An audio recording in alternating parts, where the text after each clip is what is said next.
आज रिसर्च का 20 क्वेश्चंस लेकर आया हूँ और यह क्वेश्चन बहुत ही इम्पोर्टेंट हैं।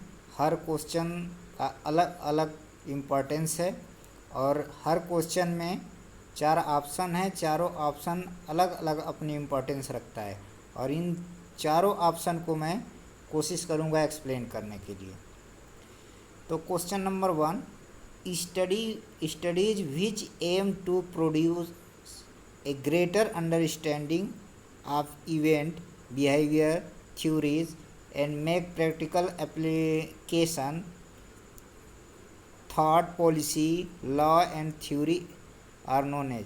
यानी कि कहा गया है कि कौन सी स्टडी के अंतर्गत, किस प्रकार के स्टडी के अंतर्गत हम अपने बिहेवियर को, थ्योरीज़ को, पॉलिसीज़ को,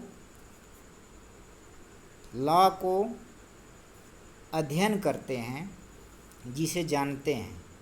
कैसी स्टडी है, कैसा प्रोसीजर है जिसके अंतर्गत थ्योरी, प्रैक्टिकल्स, पॉलिसीज़, लॉ को स्टडी करते, अध्ययन करते हैं। तो इसमें पहला हो गया ऑप्शन नंबर ए, लिटरेचर स्टडी, साहित्य अध्ययन। ये नहीं है। ऑप्शन नंबर बी सही है। ऑप्शन नंबर बी इस सही है। सोशल स्टडी नहीं है, क्रिटिकल स्टडी नहीं है। क्वेश्चन नंबर 2, ऑल रिसर्च में not be scientific but all research is certainly scientific because. कहा है कि सारे रिसर्च साइंटिफिक नहीं हो सकते हैं। सभी रिसर्च साइंटिफिक नहीं हो सकते, लेकिन सभी रिसर्च सर्टनली सिस्टमेटिक होते हैं। यानी कि सभी रिसर्च साइंटिफिक नहीं हो सकते, लेकिन सभी रिसर्च सर्टेनली सिस्टमेटिक होते हैं। क्योंकि ऑप्शन नंबर ए है, it involves define procedure and step to be follow. यानी कि इसमें कहा गया है कि इसमें प्रोसीजर और स्टेप इन्वॉल्व होते हैं जिसे फॉलो किया जाता है। बी है, researcher apply their mind systematically to solve problem. यानी कि रिसर्चर अपने माइंड को अप्लाई करता है प्रॉब्लम को सिस्टमेटिकली सॉल्व करने की। सी है, the supervisor provide definite guideline to the researcher. यानी कि जो सुपरवाइज़र है वो रिसर्चर को गाइडलाइन प्रोवाइड करता है। डी है, there is no scope for any deviation from the set of procedure use. तो इस क्वेश्चन नंबर 2 का ऑप्शन नंबर ए है। क्वेश्चन नंबर 2 का ऑप्शन नंबर ए है। क्वेश्चन नंबर 3 है,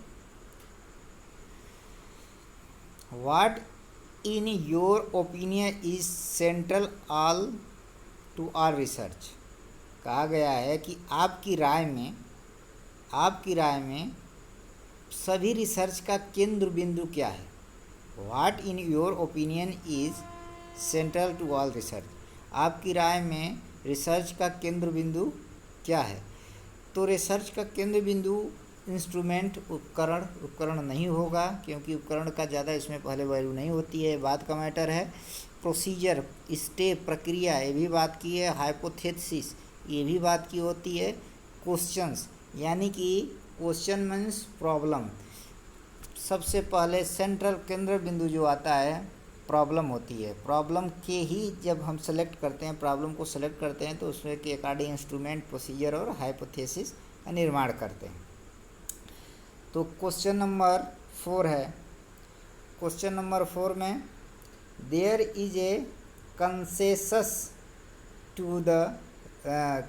is consensus that research is driven by a. यानी कि consensus कहा गया है कि निम्नलिखित में से consensus, there is a consensus that research is driven by. यानी कि कंसेंसस कहा गया है कि निम्नलिखित में से रिसर्च ड्राइव किया जाता है, निम्नलिखित में से रिसर्च ड्राइव किया जाता है किसके द्वारा? फिलॉसफी के द्वारा, और इसके वैल्यू सिस्टम के द्वारा, सोशल इथिक्स के द्वारा, या पर्पज के द्वारा। तो इसको विशेष महत्व दिया जाता है, ड्राइव किया जाता है। इसकी किस रिसर्च के महत्व को ड्राइव किया जाता है? इसके पर्पज के अकॉर्डिंग ही ड्राइव किया जाता है, यानी बनाया जाता है, निर्माण किया जाता है। क्वेश्चन नंबर 5, क्वेश्चन नंबर 5 में है research is a discipline activity but it's and always. कहा है कि रिसर्च एक डिसिप्लिन एक्टिविटी है लेकिन इसका अंत हमेशा होता है। रिसर्च एक डिसिप्लिन अनुशासित क्रिया है, डिसिप्लिन एक्टिविटी है, बट इसका समाप्ति एंड हमेशा होता है। कैसे होता है?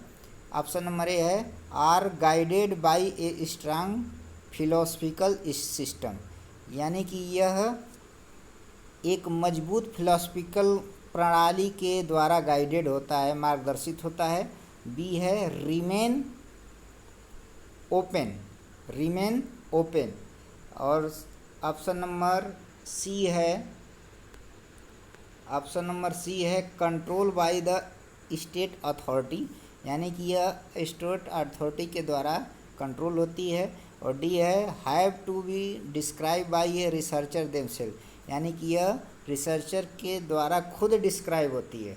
तो इसमें ऑप्शन नंबर बी सही है, रिमेन ओपन, यानी कि अवशेष रह जाते हैं। रिसर्च एक डिसिप्लिन तो होता है लेकिन इसकी समाप्ति होती है कि इसके अंत में कुछ अवशेष रह जाते हैं। रिसर्च कभी ख़त्म होने वाला नहीं होता है। आप जहाँ रिसर्च किए, रिसर्च अपना पूरा किए, उसके आगे दूसरा स्टेप उसी पे से स्टार्ट हो सकता है। तो रिसर्च कभी ख़त्म नहीं होने वाला होता है। तो remain open, option number B सही है। क्वेश्चन नंबर 6 है।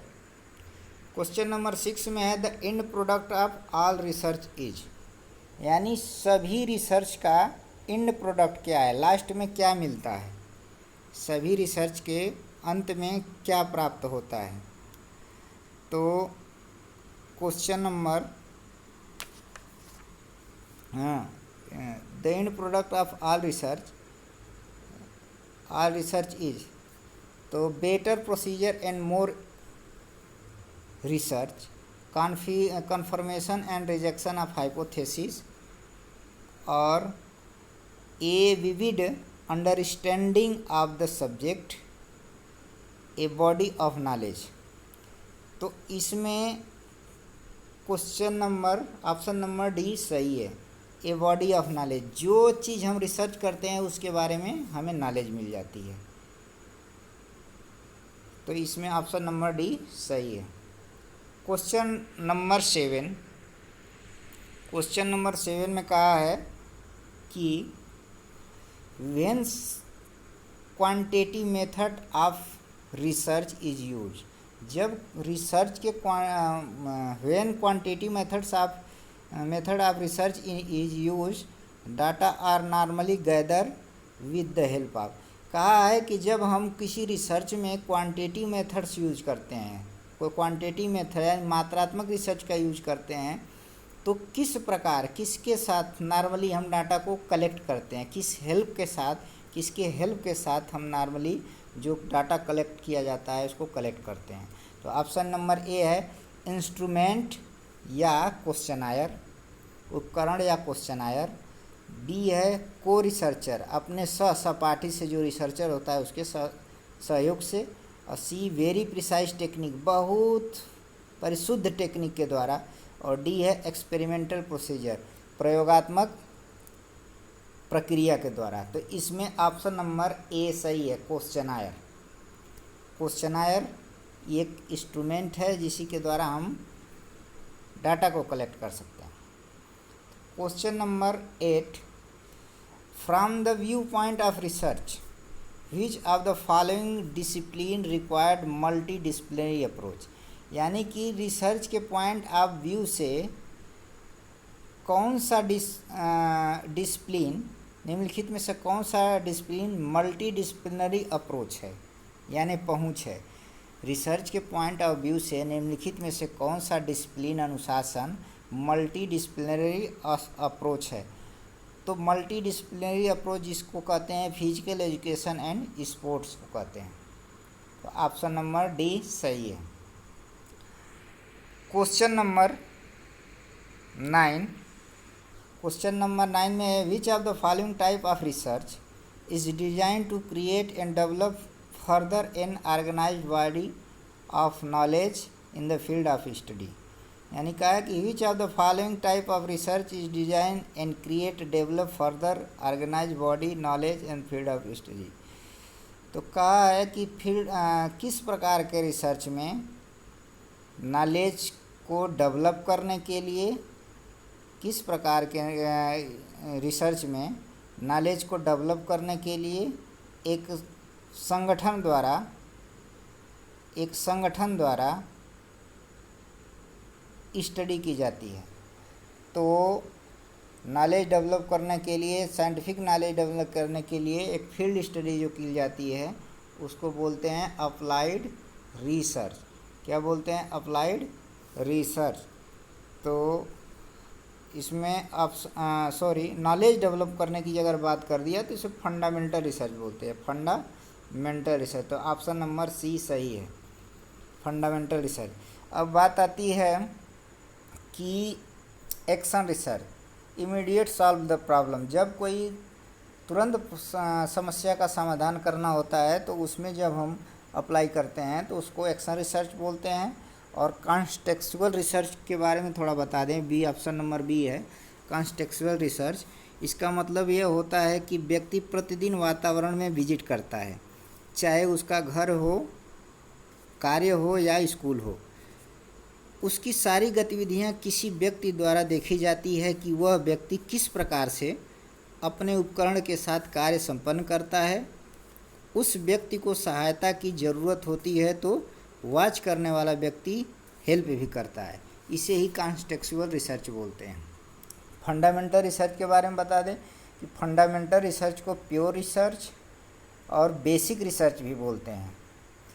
इससे सिर्फ नॉलेज यानी नॉलेज बढ़ाने के लिए किया जाता है यह research.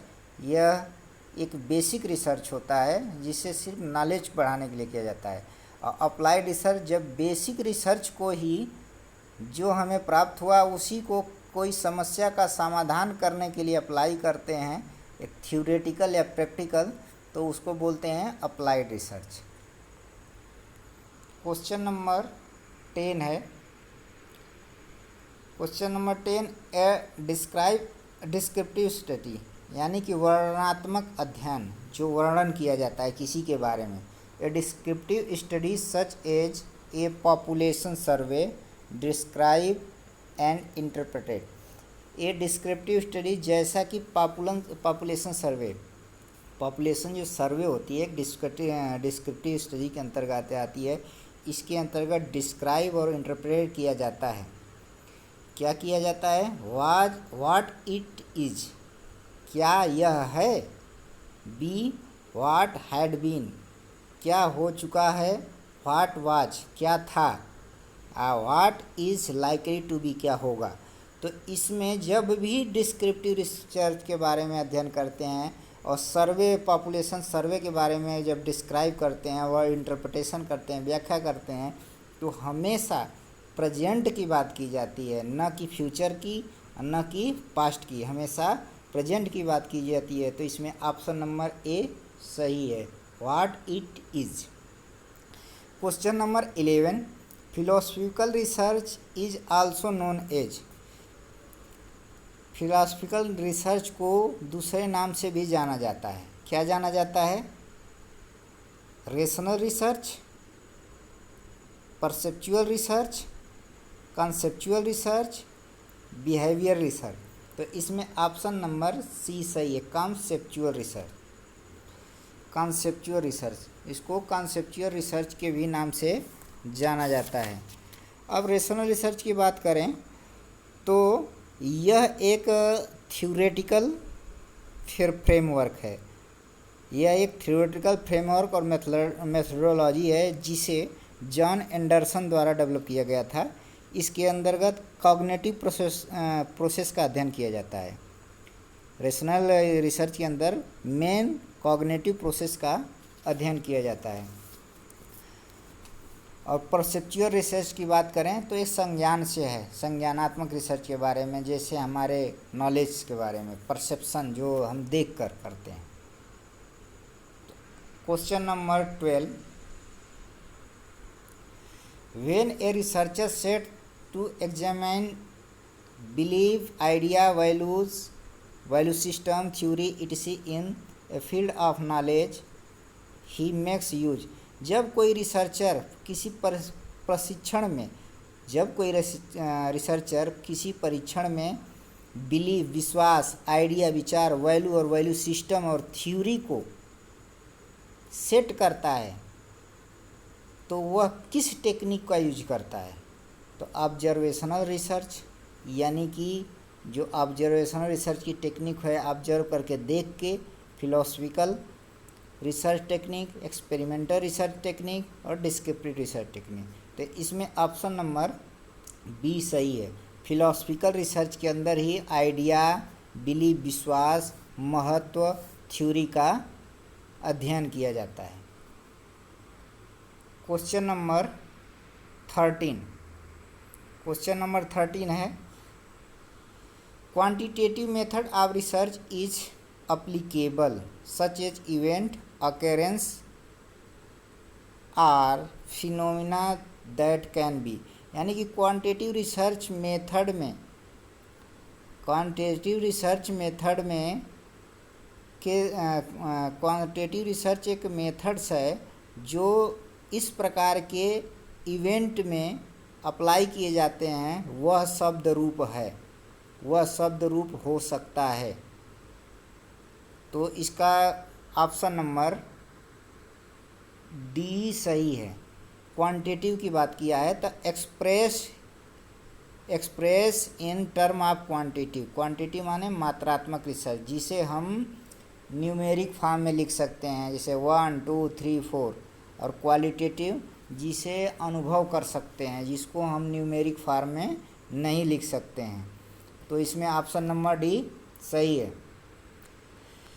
Question number 14, most researcher consider experimental research method to be the most reliable, objective, precise and accurate method because it design demand. यानी कि ज़्यादातर रिसर्चर एक्सपेरिमेंटल रिसर्च को ही कंसीडर करते हैं, यानी यूज करते हैं, क्योंकि यह मोस्ट रिलायबल, ऑब्जेक्टिव और प्रिसाइज और एक्यूरेट मेथड्स होता है, जो डिज़ाइन होता है। और इसकी जो यह डिज़ाइन होता है किस पे बेस्ड होता है, किसकी डिमांड पे आधारित होता है? ऑप्शन नंबर ए है, use of very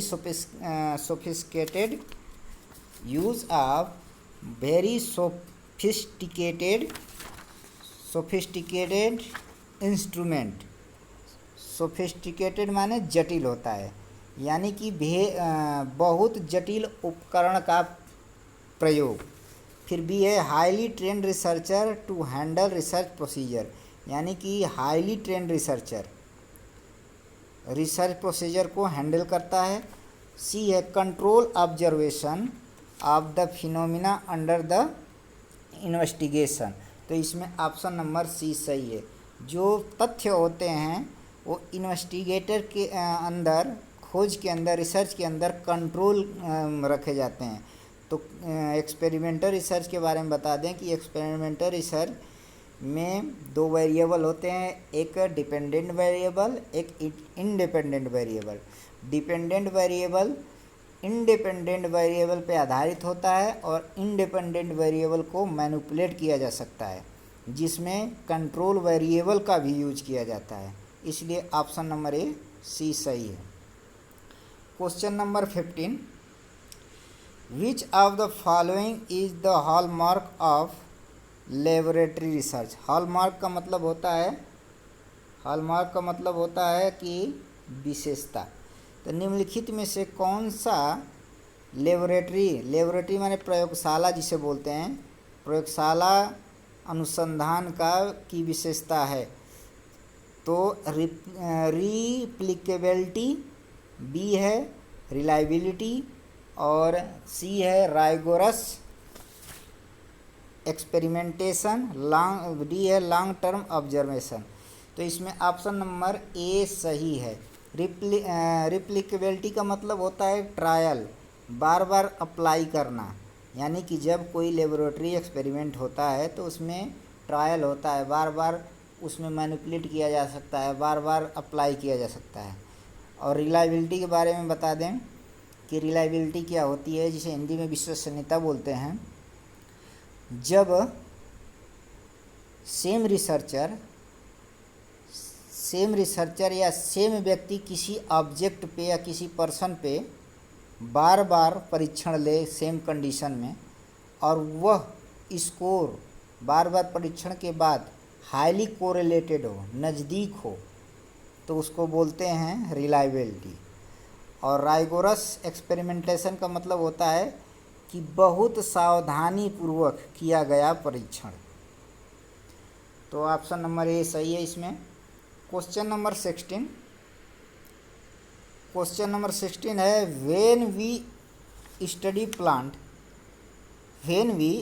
plant growth, children play या crowd behaviour during demonstration, rallies or festivities without disturbing the actual condition of occurrence we virtually engage in। कहा है कि जब हम ग्रोथ प्लांट, बच्चों का खेल, भीड़ के बिहेवियर डेमोन्स्ट्रेशन के दौरान एक्चुअल कंडीशन में बिना डिस्टर्ब किए हुए अध्ययन करते हैं, यानी कि जब हम एक्चुअल कंडीशन में, वास्तविक कंडीशन परिस्थिति में बिना डिस्टर्ब किए हुए बच्चों का ग्रोथ, प्लांट ग्रोथ, चिल्ड्रेन का खेलना, बच्चों का खेलना और भीड़ के बिहेवियर को अध्ययन करते हैं, तो वर्चुअली उस समय हम किस रूप में इंगेज होते हैं। एक्शन रिसर्च तो इमीडिएट सॉल्व प्रॉब्लम की बात करता है। Option number B observational research, ये सही है। ऑब्जर्वेशनल रिसर्च के अंतर्गत ही हम वास्तविक कंडीशन का डेमोन्स्ट्रेशन के दौरान अध्ययन करते हैं। फील्ड स्टडी, यह एक नेचर स्टडी है जो एक्सपेरिमेंट रिसर्च का पार्ट है। एक्सपेरिमेंट रिसर्च में दो पार्ट होते हैं, laboratory and field. Quantitative research मतलब मात्रात्मक, जिसे हम मात्राओं में लिख सकते हैं। Question number 17, experimental method of research is design to determine. Experimental methods of research is design to determine, यानी कि एक्सपेरिमेंटल रिसर्च एक मेथड्स है, विधि है जो डिजाइन किया जाता है किस पे, कैजुअल रिलेशंस एमॉन्ग फैक्टर, यानी कि कैजुअल का मतलब होता है कि असाधारण रूप से, रिलेशन फैक्टर के बीच जो तथ्य हैं, फैक्टर कारक हैं, उनके बीच असाधारण रूप संबंध। तो ऑप्शन नंबर ए सही है।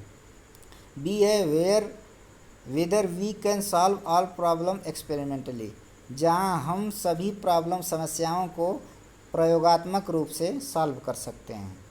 तो इसमें ऑप्शन नंबर ए है। क्वेश्चन नंबर 18, जिस क्वेश्चन में हमें लगेगा कि इसका बताने लायक है, कुछ नया चीज़ है, उस क्वेश्चन को मैं अच्छे से एक्सप्लेन करूंगा। जिस क्वेश्चन में सिर्फ ऑप्शन थ्योरेटिकल दिया होगा तो ऑप्शन ही बताऊंगा।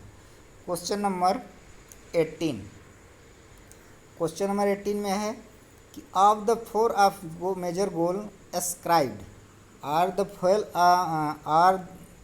Of the four major goals ascribed to our research which one is odd man out. कहा है कि इन 4 गोल में से मेजर गोल, रिसर्च के 4 मेजर गोल, एस्क्राइब्ड का मतलब होता है कि श्रेय देना। इन 4 रिसर्च के सभी 4 मेजर गोल श्रेय देते हैं। क्या श्रेय देते हैं? डिस्क्रिप्शन का, प्रिडिक्शन का, रिप्लिकेशन का और एक्सप्लेनेशन का। तो इसमें ऑप्शन नंबर सी सही है। इन चारों गोल में से पूरे रिसर्च के 4 गोल होते हैं, जो एक है रिप्लिकेशन, बार बार ट्रायल करना, बार बार अप्लाई करना। क्वेश्चन नंबर 19, क्वेश्चन नंबर 19 है scientist who attempt to link physical causes with effect in sciences are known as. Scientist who attempt to link physical causes यानी कि शारीरिक कारण with effect in sciences are known as. तो इसमें option number D सही है। और जो सी है फिजिसिस्ट इसको बोलते हैं, भौतिक शास्त्री, जो साइंटिस्ट होता है उसको भौतिक शास्त्री बोलते हैं। तो इसमें ऑप्शन नंबर डी सही है। अब क्वेश्चन नंबर 20, क्वेश्चन नंबर 20 है observational research is useful understanding phenomena विच। मान लो कि ऑब्जर्वेशनल रिसर्च निम्नलिखित में observational research is useful understanding phenomena is, यानी कि तथ्य को समझने के लिए ऑब्जर्वेशनल रिसर्च यूजफुल है, यानी तथ्य को समझने के लिए ऑब्जर्वेशनल रिसर्च यूजफुल है। तो आप क्वेश्चन नंबर 20 का ऑप्शन बी सही है। Can not be experimented with, can not be experimented with यानी कि एक्सपेरिमेंटेड नहीं किया जा सकता, परीक्षण नहीं, प्रयोगात्मक परीक्षण नहीं किया जा सकता। तो इसमें ऑप्शन नंबर बी सही है। इस प्रकार आज 20 क्वेश्चंस को मैंने कवर करने की कोशिश किया हूँ और यह वीडियो कंटिन्यू रहेगी। ये रिसर्च का 200 क्वेश्चन इसमें कवर करूँगा, इसलिए आप लोग इस वीडियो को अच्छे से समझने की कोशिश करिए। धन्यवाद।